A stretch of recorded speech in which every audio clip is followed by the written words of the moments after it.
자, 여러분, 우리들이 이렇게 장성한 그런 모습으로 살아가고 있는 이 현재가 있기까지는 과거에 우리들이 살아왔던 어린 시절이라는 것이 다 누구에게나 있습니다. 성장기라는 것을 거치지 않고 누구나 어른이 될 수는 없습니다. 하나님은 누구에게나 그 과정이라는 터널을 통과함으로 인해서 그 다음 단계로 나아가게끔 하시는 겁니다. 뭐 이제 막 금방 태어난, 아니면 아장아장 그냥 이제 막 걸음마를 시작한 그 어린애기가 하나님을 경배하고 예배드리는 자리에 스스로 그렇게 찾아갈 수는 없는 겁니다. 자, 하나님께서는 요셉과 마리아의 믿음과 순종이라는 수단을 사용하셔서 예수님이 그 유아 세례를, 지금으로 치면 유아 세례를 받게끔 하셨고, 이제 신앙의 질서 속에서 성장하도록 그렇게 역사하시는 겁니다. 즉, 인간의 몸을 입고 인간의 성정을 가지신 예수께서 어떠한 환경과 어떠한 배경 속에서 공생의 때까지 성장을 하셨는가라는 점을 보여주심으로써 이 시대를 살아가는 우리들에게 예수님과 같은 그 신앙 과정의 그 신앙 성장의 과정과 그 환경을 보여주시는 그런 말씀이다라는 것을 우리가 꼭 기억할 필요가 있습니다. 성경은 그 과정을 길고 자세하게 설명하지 않습니다. 그러나 정확하게 핵심을 짚습니다. 이런 내용들을 놓고 우리 세상에서는 뭐 이렇게 얘기하죠. 맹모 삼천지교다 해갖고 그만큼 환경과 습관이라는 것이 한 사람의 성장에 있어서 굉장히 중요하다라는 뭐 그런 이야기들을 우리가 합니다만, 교회도 마찬가지입니다. 신앙도 마찬가지예요. 성경도 똑같은 말씀을 하고 계신 거예요. 자, 그것은 바로 전통적인 율례를 충실하게 따랐다, 즉 말씀을 온전히 지켜나갔다라는 점인 것입니다. 예수님의 성장 과정 속에서 중요하게 다루어지고 있는 사실은 요셉과 마리아가, 그 육신의 부모였던 요셉과 마리아가 아주 믿음이 출중했고 순종적인 인물이었다라는 점입니다. 그래서 본문에 41절, 42절 말씀을 보면은 이런 구절들이 나오죠. 해마다 유월절이 되면 절기의 관례를 따라 올라갔다. 뭐 이런 표현이 등장을 합니다. 그래서 이러한 것으로 알 수 있는 것을 보면은 이들이 구약의 관습과 규례를 철저하게 지켰다라는 것입니다. 그래서 요셉과 마리아는 철저하게 당시의 시대 상황과 그 배경 하에서 신앙을 지켜 나아갔고 말씀대로 따랐던 그런 사람들이었습니다. 다시 말해서 아주 순종적인 사람들이었던 것입니다. 당시 유대인 사회 속에서 율법과 규례가 엄격하게 지켜지고 있었다라고 하더라도 사실 그렇습니다.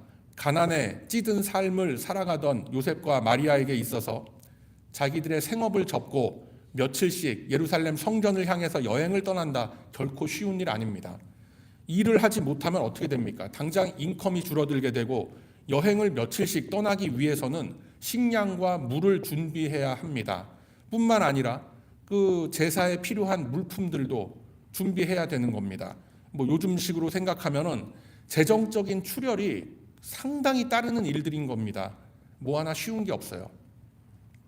그러나 그들은 이러한 현실 속의 어려움들을 다 내려놓고 하나님 중심의 삶을 살아갔던 그러한 사람들이었습니다. 물론 그들의 모습을 지금 다변화된 현대사회와 우리가 직접적으로 비교하는 건 좀 힘들긴 하지만 요셉과 마리아가 보여주고 있는 하나님 중심의 삶이라는 것은 어떤 것 같아요? 조금도 자기 자신을 희생하려고는 하지 않고 믿음의 성장을 위해서 나의 유익을 조금이라도 내려놓거나 양보하려고 하지 않는 현대사회 우리들에게 큰 신앙의 도전이 되고 있는 것은 사실입니다. 더 깊이 생각을 해보면 예수님은 성자 하나님이십니다. 구약에서 수천 년에 걸쳐서 예언이 되어지고 언약의 말씀들을 통해서 모두가 기대하고 기다리던 메시아가 예수님입니다. 그러나 하나님의 섭리는 독생자를 철저하게 한 인간으로 내려보내셔서 하나님의 백성들이 이 실존의 삶에서 겪어야 하는 모든 것들을 다 겪도록 하신 겁니다. 즉 신실한 요셉과 마리아의 가정 속에서 예수가 태어나도록 하시면서 자연스럽게 이스라엘의 전통, 신앙의 전통을 따르면서 그 안으로 녹아들도록 하게 하시고 순종이라는 것을 배우도록 하신 겁니다. 우리가 흔히 생각하기를 예수님 시대를 살아갔던 사람들에게는 지금의 우리들과는 비교할 수 없는 뭔가 특별한 초자연적인 그런 능력들이 있거나 지금의 우리들과는 다른 어떤 특수한 환경 속에 있었을 것이다 라고 생각하는 그런 경향들이 우리 안에 분명히 있습니다. 그들은 뭔가 달랐겠지. 아유, 나 같은 사람하고 뭐 똑같았겠어. 굉장히 경건하고 거룩하고 신실했겠지. 근데 아닙니다, 여러분. 그들 역시 우리와 하나도 다를 바 없는 평범한 사람들이었습니다. 당시 유대 땅을 다스렸던 그 로마 정부에 고액의 세금을 바쳐야 했고 하루하루 끼니 때를 걱정해야 했고 불확실한 미래를 향해서 그 미래를 위해서 양식을 벌어 놓아야 했고 여러 가지 생활고로서 고통받는 삶을 살아가던 그런 사람들이었던 겁니다. 뿐만 아니라 주의 안식일을 지키면서 성전에 나아오던 삶을 살았습니다. 성전이 없는 그런 외곽 지역에서는 각자의 마을에 개설된 그 회당에서 말씀을 듣고 익히며 살아가던 그런 사람들이 이 지금 성경 속에 등장하는 옛 성도들인 겁니다. 해서 시대적 배경과 구체적인 삶의 모습은 약간씩은 다르지만 지금의 우리들과 같이 내면의 갈등과 여러 가지 유혹과 여러 가지 시험에 항상 노출이 되어서 살아가던 사람들인 겁니다. 요셉과 마리아 다 똑같은 사람들이에요. 그들 역시 때로는 신앙에 대해서 회의감도 들고 낙심도 하고 때로는 절망도 하면서 하루하루를 견디고 또 이겨내면서 그렇게 살아갔던 그런 사람들인 겁니다. 예수님은 바로 그러한 가정에 성령으로 잉태되어서 그 가정 속에서 자라나게 되신 거예요. 그 가정사 속에서 보면 예수님은 이제 12살이 된 장남입니다. 그 밑으로 요셉과 마리아 사이에서 이제 그냥 자연적으로 그렇게 태어난 동생들이 여럿 있었습니다. 우리가 성경의 여러 근거를 우리가 찾아보고 하면은 우리 예수님까지 포함해서 최소한 3남 2녀의 장남 정도가 되는 분이 예수님인 거예요. 그래서 나사렛이라는 그 마을을 보면은 당시 100가구도 안 되는 그 작은 촌에서 목수로서 살아갔다라고 한다면 어떠한 삶을 살았겠습니까, 여러분? 당시 사회에서도 넉넉지 못한 그런 환경 속에서 그 가정이 살아갔던 거예요. 그럼에도 불구하고 그들은 매년 6월절의 절기가 되면 예루살렘 성전을 찾아가서 제사의식에 참여했던 겁니다. 오고 가는 것만도 한 열흘 넘게 소요되는 그런 시간들입니다. 이처럼 그들이 살아갔던 삶은 말씀에 대한 청종함, 순종함의 삶이었고 힘들고 고달픈 삶 속에서도 신앙을 지켜나가기 위한 노력을 게을리하지 않았던 그런 사람들이었던 겁니다. 당시 경건한 유대인들이었다면 반드시 지켜야만 하는 여러 가지 율법과 규례들이 있었습니다. 물론 그러한 것들이 지금 현대 우리 성도들에게까지 구속력을 갖지는 않습니다. 그러나 그러한 신앙의 성장과 또 교회 공동체의 질서를 위한 규칙과 약속들이 지켜지지 않는다면 그 가치라는 것은 더 이상 효력을 발휘할 수가 없는 겁니다. 뭐 교회 조직도 그렇고 뭐 사회 조직도 다 마찬가지 아닙니까? 아무리 좋은 시스템을 다들 합의에 의해서 만들어 놓고 한다고 하더라도 사람이 그걸 존중하고 따르지 않으면 아무런 효과가 없어지게 된다라는 것을 우리들이 지금 너무나 잘 보고 있는 겁니다. 지금 당장 어저께 나온 뉴스만 하더라도 그렇지 않습니까, 여러분? 법이 무슨 소용이 있어요, 지금? 현대사회 속에서 부정부패를 없애기 위해서 공정한 금융거래를 하기 위해서 법을 만들고 대부분의 나라들이 삼권 분립이라는 제도를 동원해서 권력을 나눠서 서로 이렇게 견제하고 다 그렇게 살아가는 겁니다. 그런데 제 아무리 좋은 규칙과 법을 제정한다 하더라도 그 법을 지켜야 하는 기업인들, 정치인들, 사회 구성원들이 다 외면해버리고 지키지 않는다면 어떻게 되겠어요?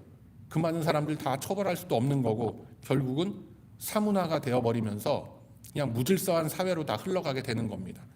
교회에서도 마찬가지죠.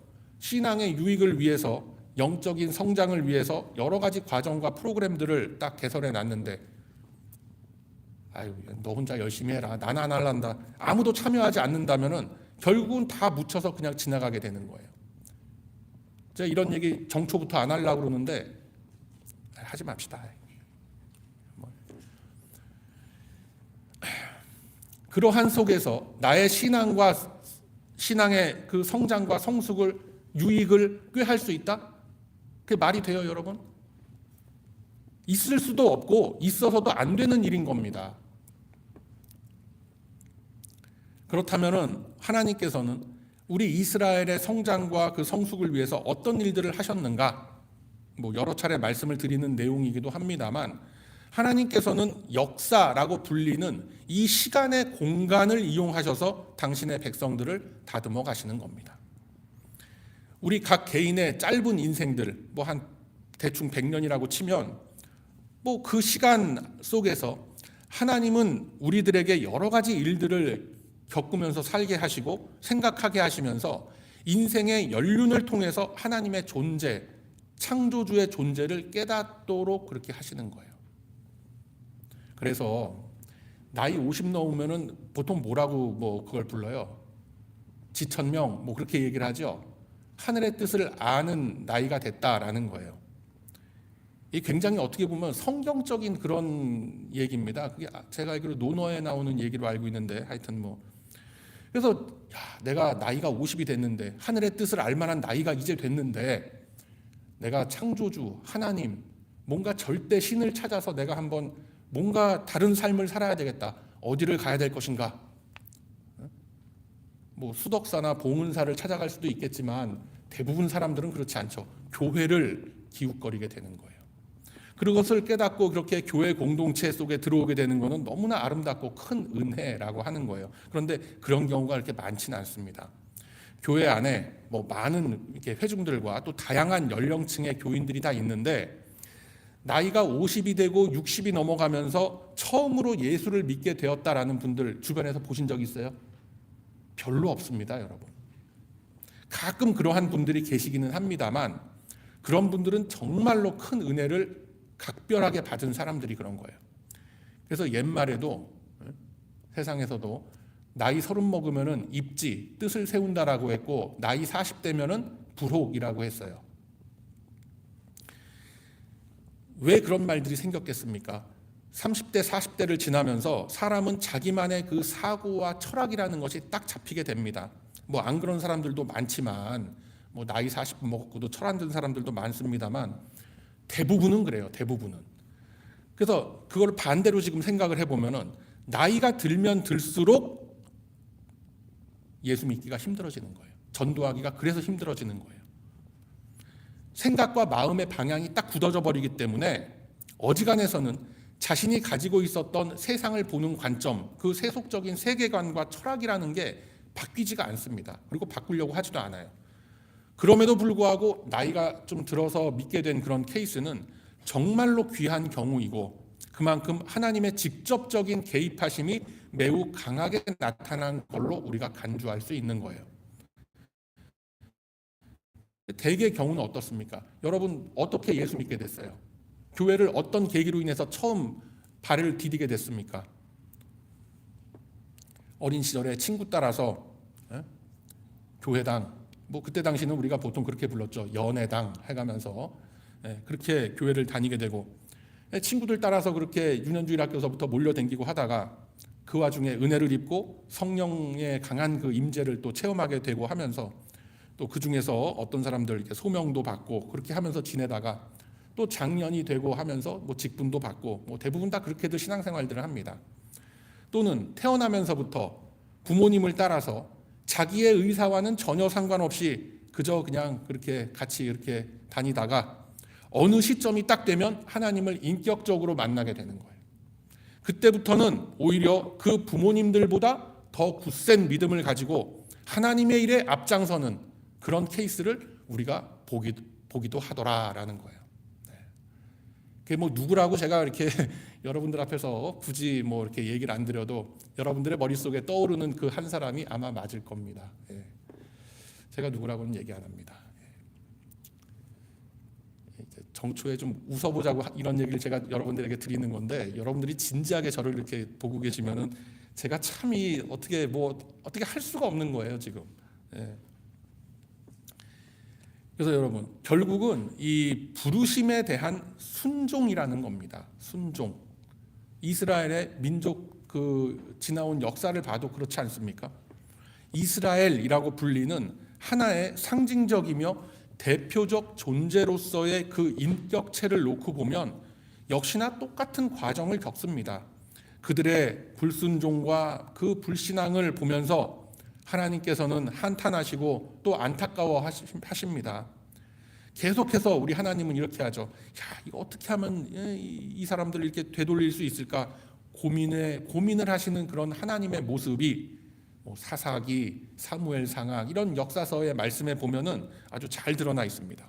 자, 그런 속에서 우리 하나님은 자식 이기는 부모 없다는 말처럼 이스라엘에게 왕정을 허락을 하시고 사무엘을 통해서 사울 왕을 세우도록 합니다. 그래서 이 사무엘은 사울 왕의 머리에 기름을 붓고 하나님께서 세우신 왕임을 선포합니다. 그런데 그때 이 장면을 우리가 한번 잘 유심히 봐야 돼요. 사무엘상 10장 25절 이하를 보게 되면은 사울이 왕으로 기름 부음을 받은 후에 그 사람이 한 일이 아무것도 없어요. 어떤 내각을 구성했다거나 앞으로 어떻게 하면 이스라엘을 잘 다스리겠노라라는 어떤 비전에 대해서 백성들 앞에 딱 나가갖고 연설을 한다든가 이런 게 아무것도 없어요. 오직 사무엘이 나라의 제도를 백성들에게 설명을 하고 또 책에 기록하여 여호와 앞에 두고 모든 백성을 각기 집으로 돌려보냈다라고 성경에는 기록하고 있습니다. 자, 그 후에 시간이 좀 흐른 후에 이스라엘 백성들이 모여서 오히려 사울 왕에게 반기를 듭니다. 자기들이 왕을 주소서라고 그렇게 해놓고 사울 왕 앞에 몰려가서 막 이제 컴플레인을 하는 거예요. 어떻게 당신 같은 사람이 우리 이스라엘을 다스릴 수 있겠느냐라고 막 따지고 들고 내 아들 세금도 안 내고 막 이렇게 하면서 버티죠.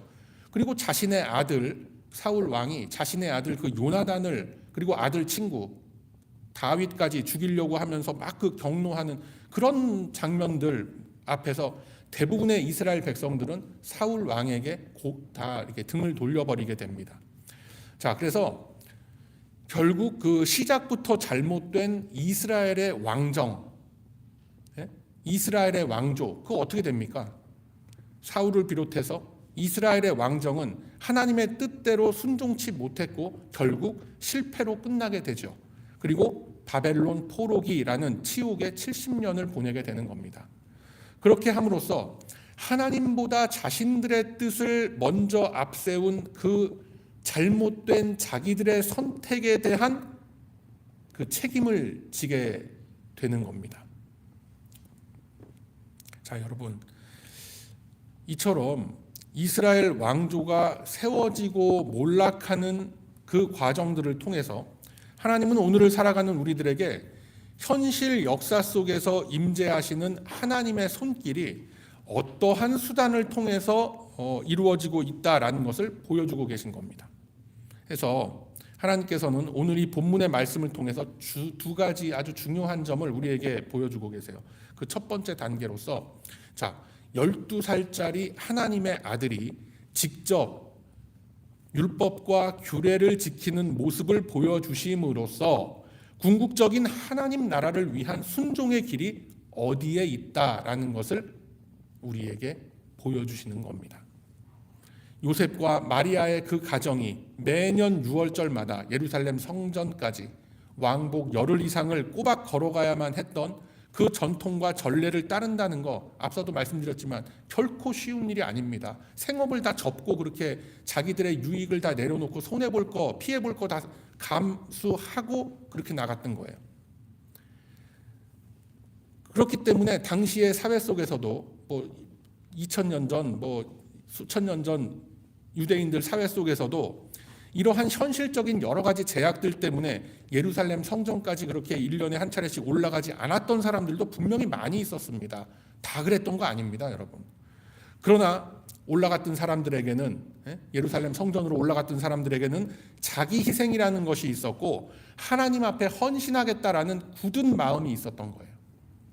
그냥 하나님의 초자연적인 은혜로서 아무런 내려놓음 없이, 아무런 무슨 그런 마음의 무슨 고민과 이런 거 없이 다 내려놓고 그냥 룰루랄라 예루살렘 성전으로 가자 이랬던 것이 아닙니다. 이러한 옛 선조들의 모습을 결국 뭐라고 말씀합니까?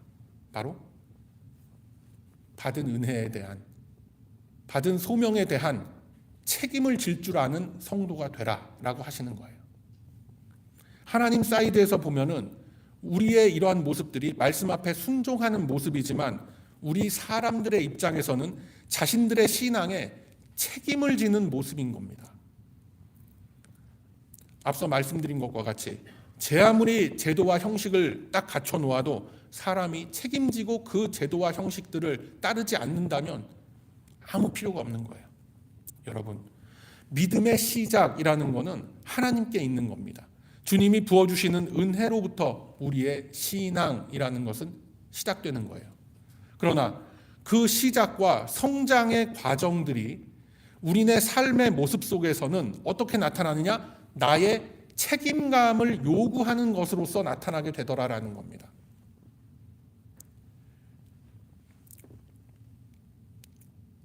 안 그런 것 같아요? 자, 제가 그 증거를 보여드리겠습니다. 오늘 나눠드린 말씀 카드 한번 다 봅시다. 베드로후서 1장 10절의 말씀 함께 읽습니다. 자, 베드로후서 1장 10절의 말씀 함께 읽습니다. 시작. 그러므로 형제들아 더욱 힘써 너희 부르심과 택하심을 굳게 하라.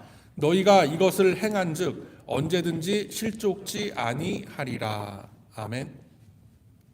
그래서 이 말씀과 같이 하나님의 부르심과 하나님의 택하심을, 은혜 주심을 더욱 굳게 하기 위해서 뭘 하라고 말씀을 하시느냐? 이 베드로후서 1장 5절서부터 우리가 한번 이렇게 보면은 제가 보도록 하겠습니다. 여러분들 그냥 들어주시면 돼요.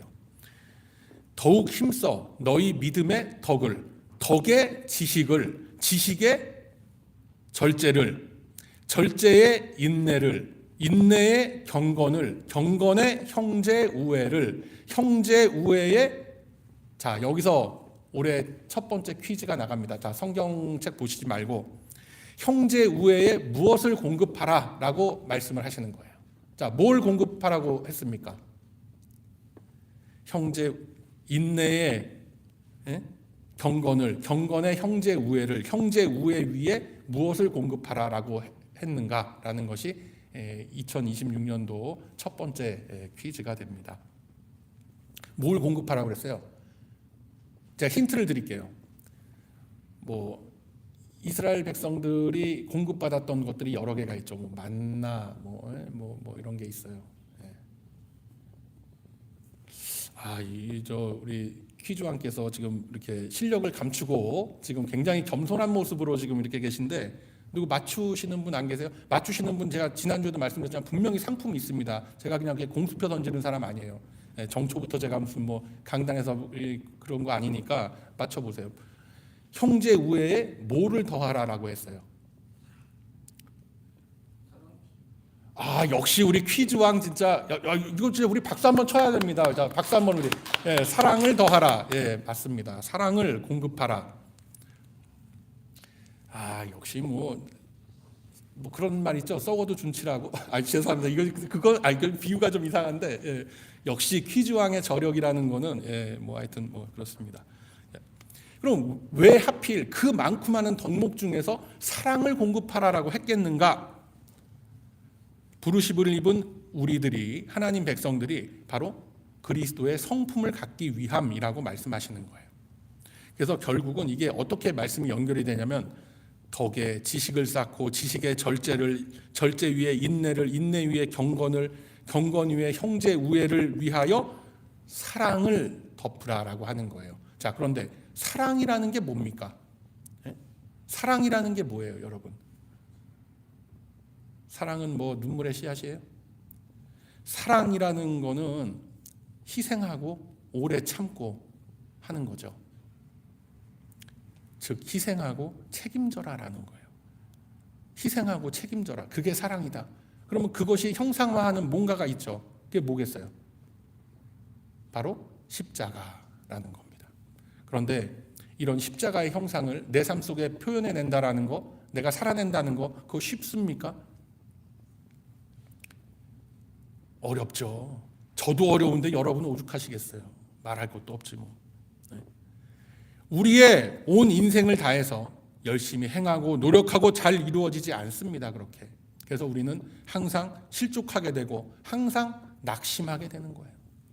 항상 불안감에 쌓여서 이 세상의 모든 걱정과 고민들 다 짊어지고 살아가는 거예요.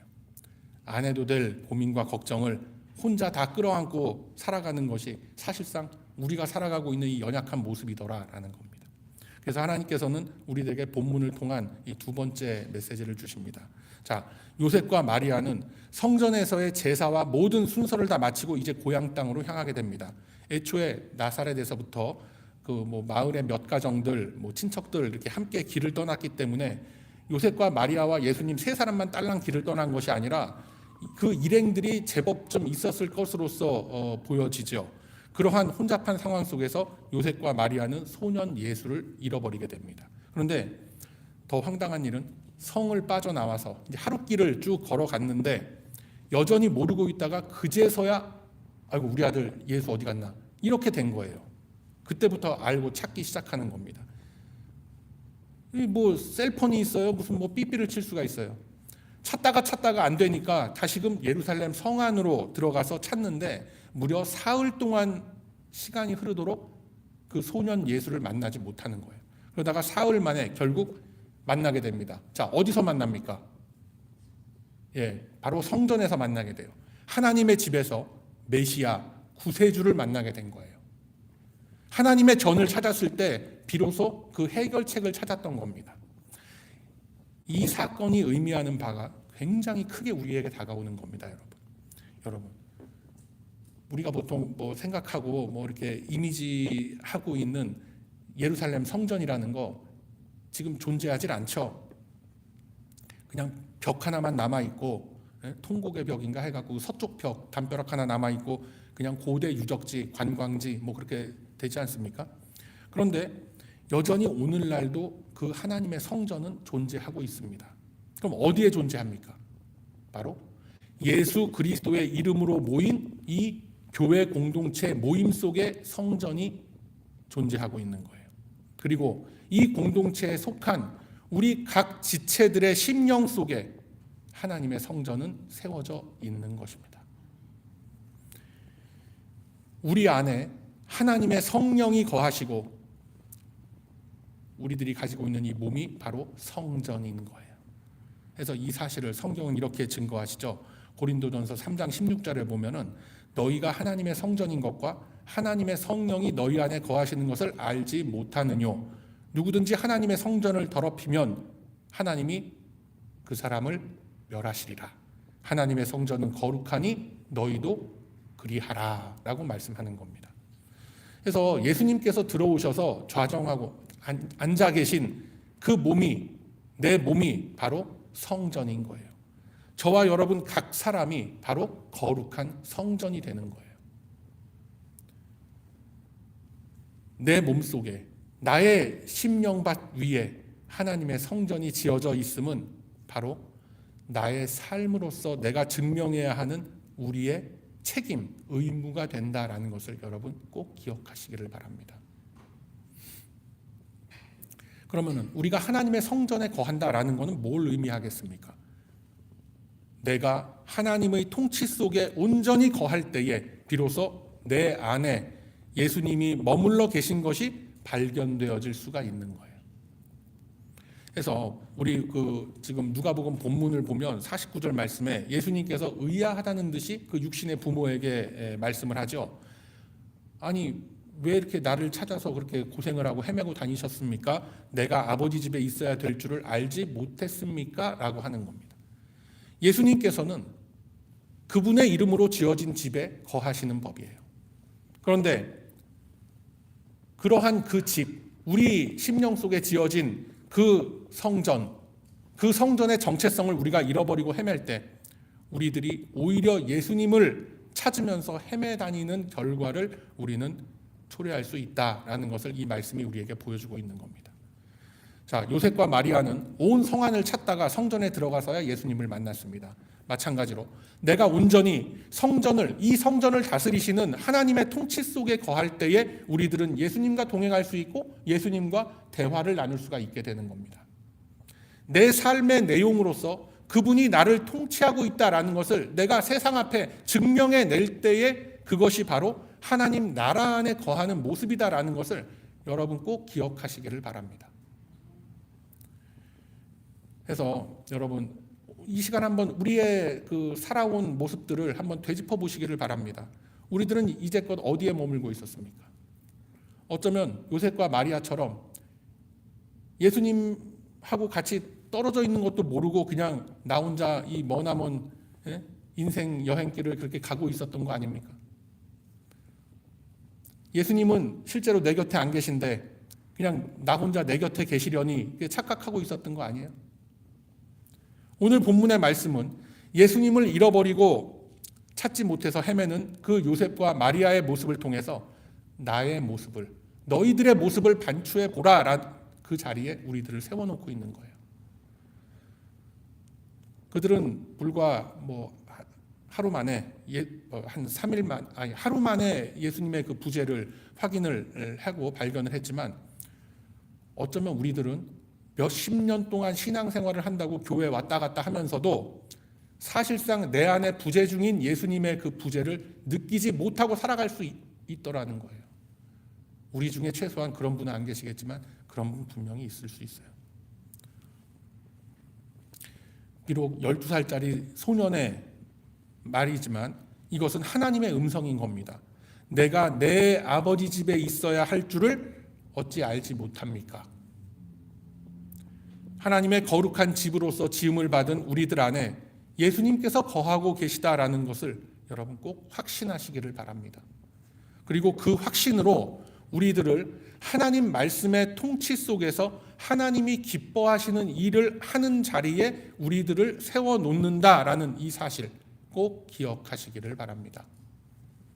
사랑하는 우리 베다니 가족 여러분, 주님은 우리들에게 이 말씀을 통해서 주어진 구원의 은혜 위에 이제는 우리 각자가 짊어지고 가야 할 책임이라는 것을 더할 것을 말씀하고 있는 거예요.